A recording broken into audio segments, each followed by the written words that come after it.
Hello everyone, this is Vikas. Today we are going to discuss a theorem, degree measure theorem of class 9, chapter circle, maths. So what is degree measure theorem? Angle subtended by an arc at center is double the angle subtended by it at any point on the remaining part of circle. So what is the meaning of this theorem? Meaning क्या हुआ इस theorem का? Suppose a circle with center O. AB is an arc, okay, and this is center. So आपसे बोला जा रहा है angle subtended by an arc at center. Center से कौन सा एंगल बनेगा? इस आर्क से angle AOB, okay, is double. ये वाला जो एंगल है बोला जा रहा है डबल होता है. एंगल सबटेंडेड बाय इट, इसी आर्क से जो दूसरा एंगल बन रहा है कहाँ बन रहा है? At any point on the remaining part of circle. अब रिमेनिंग पार्ट कौन सा है? ये AB के अलावा जो बचा है आपका ऊपर वाला. तो यहाँ पर कहीं पर भी कोई पॉइंट P ले लीजिए. अब इसी से कौन सा एंगल बनेगा? यहाँ पर एंगल APB. ओके, सो आपने प्रूव करना है angle AOB is double of angle APB. Clear? You can see this is diagram. Okay,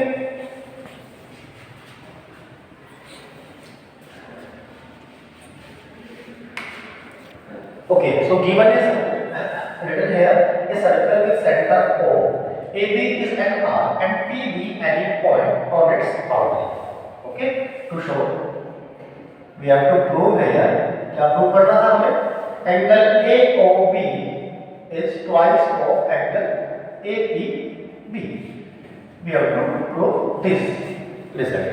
Okay, ये वाला जो एंगल है उस वाले एंगल का डबल है. Okay, construction.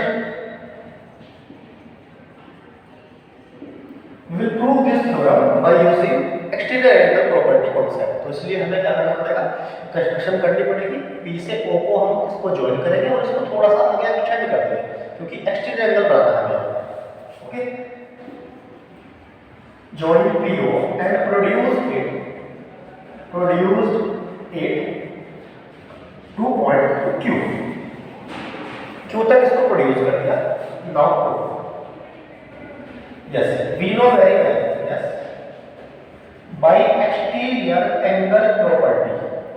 Exterior angle property triangle की आपने पढ़ी है क्लास 7 क्लास में पढ़ी है. Suppose this is exterior angle. So exterior angle is equal to sum of opposite interior angle. जो एक्सटीरियर एंगल होता है इन दोनों एंगल को ऐड करके आ जाता है. ओके, आइए अप्लाई करते हैं इस प्रॉपर्टी को यहाँ पर. उससे पहले एक चीज और देख लीजिए. मैंने यहाँ पर x x y y क्यों लिखा है? ठीक है, this is centre O and O is radius and OP is radius. तो ये दोनों साइड इक्वल हो गए तो नीचे वाले जो एंगल होंगे वो क्या होंगे? इक्वल होंगे. हमें नहीं पता उनकी मेजर कितनी है. Suppose both are x. Similarly here both are y. Okay, by extend angle property in triangle AOP. AOP में आप एक्सटेंड एंगल प्रॉपर्टी अप्लाई कर रहे हैं. किसके लिए? एंगल AOQ के लिए. AOQ तो एक्सटेंड एंगल है ना इसका. AOQ, तो ये किसके साथ इक्वल होगा? This angle and this angle. What is the name of this? Angle OAP plus and what is the name of this angle? Angle OPA. Okay, now put the value. Angle AOQ is equal to ये भी x है आपका और ये भी x है. सो x इतना हो गया 2x. This is equation number 1. Now similarly अब राइट साइड में एक्स्ट्रा एंगल बन रहा है एंगल QOB. तो यही एक्स्ट्रा एंगल प्रॉपर्टी के अकॉर्डिंग y plus y ये आपको आ जाएगा 2y. Okay, y plus y is equal to 2y. Equation number 2. अब हमारे पास ये वाला एंगल भी आता है और ये वाला एंगल भी आता है. मुझे चाहिए कौन सा था? Angle AOB. तो AOB तो कंप्लीट एंगल है. वो कैसे आएगा? अगर मैं इन दोनों इक्वेशन को ऐड करता हूं. Adding first and second.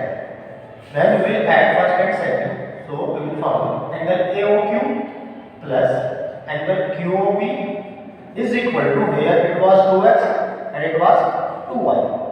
Take 2 common from here, 2x plus y. AOQ और BOQ आपको बना देगा पूरा AOB.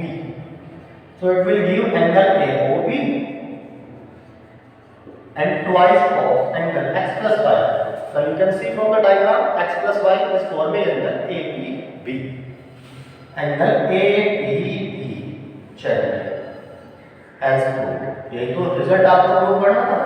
AOB is twice of angle APB. Okay, thank you.